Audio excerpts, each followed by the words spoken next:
Hi everyone, good morning, good afternoon, and good evening wherever you are. This is Deb from The Olfactory and I want to thank you for clicking my video and for tuning in. I really appreciate it. This video happens because of you guys. And today I want to look at two of the perfumes from the House of the Beautiful Mind series. And they look like this. So if you want to know more, tune in.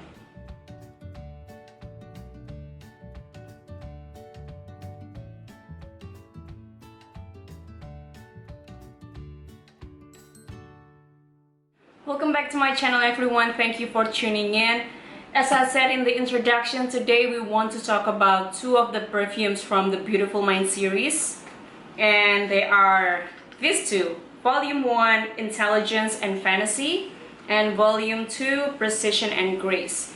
And I just have to say that these two fragrances are not actually new. They are not new releases at all. In fact, this one was released in 2010, which was 10 years ago, and I was 10 years younger. And this one was released in 2015, which was a while back.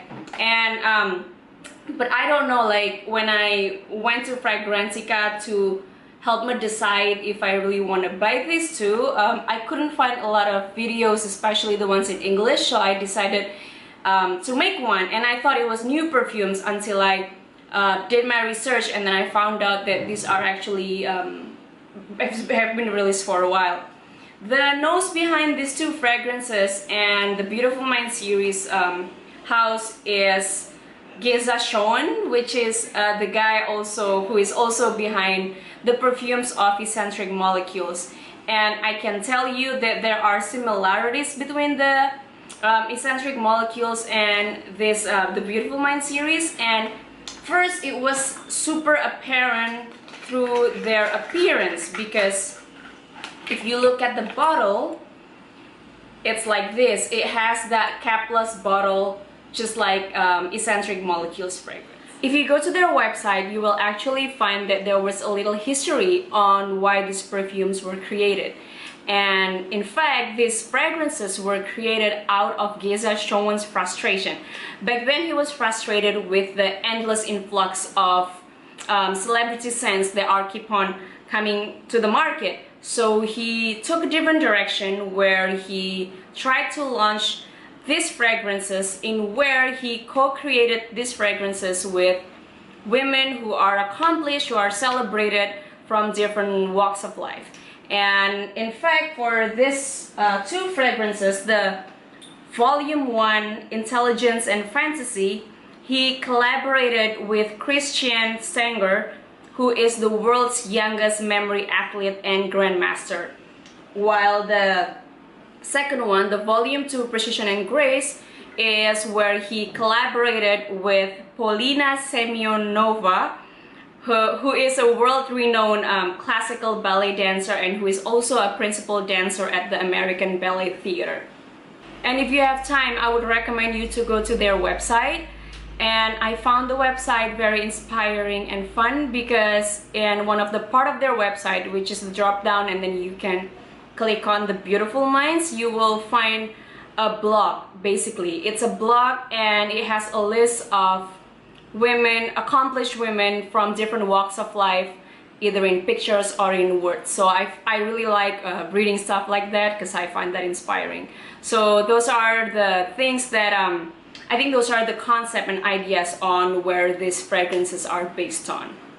So let's go to the fragrances.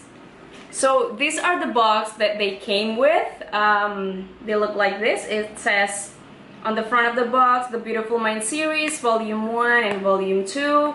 And at the back, they look like this. The back of the box, they look pretty similar, except if you look closely, this one has more writing and has more notes in it. I don't know if you can read it. It reads, "Dance is poetry made visible. Fragrance is a dance of molecules invisible." I like it. It's beautiful. I like it. Well, so that's how they look like. And then let's go to Volume 1 first. And As I have shown you before and earlier, the box looks like this. Yes, it comes without a cap, so it's a capless box, just like Bisa Showen's other perfumes from another brand, which is Eccentric Molecules. I love that line. I love that brand. I have almost everyone in the brand except the Molecules and Eccentric 5, because I don't think it's available yet in Indonesia. But I love everything there except one of them, which is Molecule 3, but we'll talk about it later. Okay, so let's go to this bottle. The presentation looks like this. It's a beautiful bottle. It's see-through, so you can see how many juice you have left. And it says the Beautiful Mind Series Limited London, made in England. So these are made in England. It's 100 ml, and the concentration, I think it is, well, it doesn't say, but I would say it's an eau de toilette, probably. I don't know, it doesn't say. So it looks like this. Beautiful Mind Series Volume 1 Intelligence and Fantasy was actually released in 2010. But it's super interesting because the scent is actually very modern. So if you smell it now, you would not think it's something that came in 2010, because it's very modern. It has the same vibe of Byredo or Vetiver, not Vetiver, or the Atelier Cologne, because my favorite is Vetiver Fatal from that line. But yeah, it has that vibe of Byredo or Atelier Cologne. So it's very modern, but it was released in 2010, which was 10 years ago. Wow. Okay, so let's go to the notes. I'm just gonna spray it here and then also on my arms. Yes, the top notes are very energizing. It's very refreshing. It's very uplifting because it definitely has citrus in it. It opens up with a sharp citrus, and I think it's bergamot. But it doesn't really last. Like, the sharpness doesn't really last for a long time. It only lasted for a few seconds, like around 5 to 7 seconds, and then after that, the floral notes will come in and balances out the sharp citrus note. So yeah, now I can really smell the flower. I love it. I've smelled this, like, I wore this yesterday to a full wear, and as well as the volume 2. So I wear this one on my left arm, and I wore the volume 2 on my right arm, and then I was having so much fun, and I love this so much. The citrus here is a little bitter, because I don't know why it's bitter, but then when I read on Fragrantica, then I understand the bitterness, or that that sharpness actually comes from the spicy that the red pepper gives, because on the middle notes there are red pepper and musk. And if you go to their Fragrantica list, you can see that the notes listed here are, top notes are bergamot, orange, red pepper, and magnolia. And on the middle notes there's osmanthus and what is this? Freesia, rose, and tiare. And then on the base notes there's sandalwood, cedar, cashmere, and musk. But to be honest, I can sense that the top notes is citrus and floral, but I'm not really sure what flower it is. You just can't smell that there's if I look at this, I would say it's the magnolia, because I know it's not rose. So I would say it was bergamot and magnolia at the top notes, and then on the middle notes the red pepper and the musk starts to come in. And the interesting thing about this fragrance is also that it's funny, because a lot of fragrances have base notes of something that is heavy, something that is woody. But in the case of this fragrance, the base note is actually more and more flower. So when it comes to the dry down, this fragrance actually softens a lot more, and it becomes more floral with only a touch of sandalwood. And it's beautiful. Like, it's something like I've never smelled before. Even though it has the vibe of Byredo, it smells different. So yeah, it's just funny. I've never find a fragrance where flower comes even stronger in the base, because flower usually goes to the top notes or even middle notes. And when can we wear this fragrance? I feel like this fragrance can be worn during the day. I would wear it during the day. I don't think people would wear it at night because it's light and it's refreshing. And I would say that this is definitely a summer fragrance. And it's also very casual. The fragrance is very casual. It is you can use this every day for your grocery run, or if you go to school, if you still go to uni or college, you can wear this. And if you're hanging out with a friend in a cafe, you can wear this. But definitely a summer and a day fragrance. And again, it is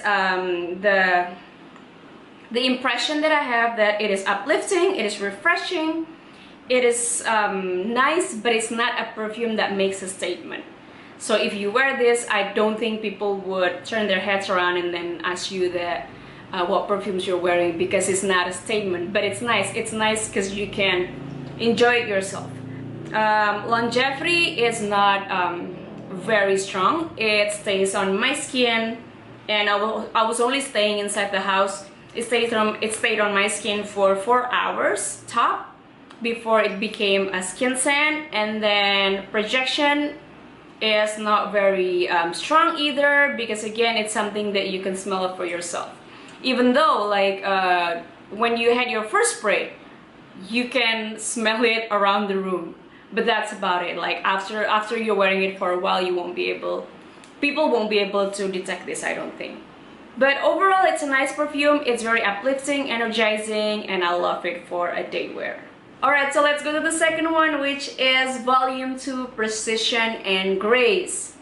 And I can tell you that this is actually my favorite out of the two, just because this one makes more of a statement than the other one. And let's try it. Okay, yes, I'm gonna spray it here, and then I'm just gonna spray it here. It's so nice. The opening, it's a strong and loud mix of osmanthus and plum. And even though it's strong and loud, and you can tell that it is strong and loud, it has that softness and delicate quality, which is weird. Like, you can tell it's a soft scent, but it is loud and strong. And I think that softness comes from the notes of osmanthus, because when I looked, I did a more of a research on osmanthus. It says that osmanthus is an apricot smelling like a flower that gives you that soft and milky and creamy note. So I assume that this is the osmanthus, and I can definitely scent the plum here. But the plum here is different than any other plum in fragrances. The plum here is not heavy at all, it's not deep at all, it is a bright plum. And I think because they mix it with osmanthus, and then also if you go to Fragrantica, the other top notes is pear. They put osmanthus, plum, and pear together to make this kind of opening, that loud but soft, but it's sweet, but it's not too sweet, but it's that unique smelling. It's really nice. It's something different, but at the same time it's something nostalgic, but I can't really pinpoint what it is that I have smelled before. It's frustrating when that happens, but it's just really nice. Like, it also smells a little more like cotton, which I think also comes from the osmanthus because of that softness. It's so nice. And when it goes to the middle notes, the osmanthus and the plum is still there. And I have to be honest that this perfume doesn't actually evolve a lot. Both of them doesn't really evolve a lot. They're pretty linear, but they just have a different dry down, but they don't really change it. That's what I was trying to say. So they're pretty linear. Yeah, in the middle notes, osmanthus is still there, plum is still there, but somewhat on the middle notes, the softness comes even more, but it adds to the scent. The softness adds this to the scent without reducing the statement, without reducing its strength. So the strength of the scent is still there, but it becomes softer. Like you have that soft notes even stronger coming in. And also after a while, like because as I said, I wore this all day yesterday, I had a full wear of it. At the end of the day, and which is this perfume actually lasted a little longer than the first one. This one lasted for around 5 to 6 hours on my skin without changing the notes. But like in the dry down, I can sense a bit of spiciness, which comes also from the red pepper. Because if we look at Fragrantica, the notes here are, there's only top and middle, or top and base notes, which is top is pear, Egyptian jasmine, plum, sandalwood, and musk, and then on the base or middle there's freesia, red pepper, and osmanthus. But on my nose I can smell osmanthus right away, and then also the plum right away. It's a nice smelling perfume. It makes a statement. When to wear it, I would wear it during a daytime, but I don't mind wearing it during nighttime as well. I would wear it to, I think I can wear this, I can see myself wearing it to more of a formal occasion, but something that is not too formal. Like I would go to a wedding with this. I don't mind it, and because it sits somewhere in the middle between casual and formal. It can be casual definitely, but it can be a little formal. And but it's not an elegant perfume like Chanel No. 5 or anything that you would wear to like a ball or something, but it is something a little different, something that makes a statement. That's why you can wear it at night as well. And I would wear this in all season. I can wear it in summer because it's summer every day in Indonesia, but I can see people wearing it on winter, in which I am curious how it's going to turn out when you wear it on winter. And again, I would say that the impression of this perfume is loud, it's strong, but at the same time it is also delicate. It has that delicate and soft quality in it. And I really enjoy this one. And also I would say that there is a little of that powdery, not powdery, but a potential to be a powdery scent. You know, when a perfume has that smell where you know it's going to be powdery, but it's not. So it has that kind of scent. I don't know where it comes from, and I don't know if you get what I mean, but yeah, that's how I feel about it. And again, it stays on for around 6 hours on my skin, a little longer than the first one. And then this one has more projection, definitely. When I wore both of this at the same time, this one on my left and this one on my right hand, I can smell this more. Or even though sometimes I get a whiff of this one, but this comes out stronger. So yeah, these are the two. The Beautiful Mind series volume 1 and volume 2. And someone in the fragrance community, actually on my Instagram, and I think it was Mbak Dayu said that I should review this, because I asked you guys if I should review this, and a lot of you said yes. Mbak Dayu said that I should review this and then also make a giveaway. So here I'm doing a giveaway of this perfume, and I will make a 5 ml decan of each of this perfume, and I will pick one winner from this giveaway. And the rules of the giveaway, I will put it in the caption below. So if you want to know more on how they smell, and if you want to experience them yourself, join the giveaway. Alright, again, thank you guys for tuning in. Thank you for watching this video until the end. I hope to see you later. Ciao!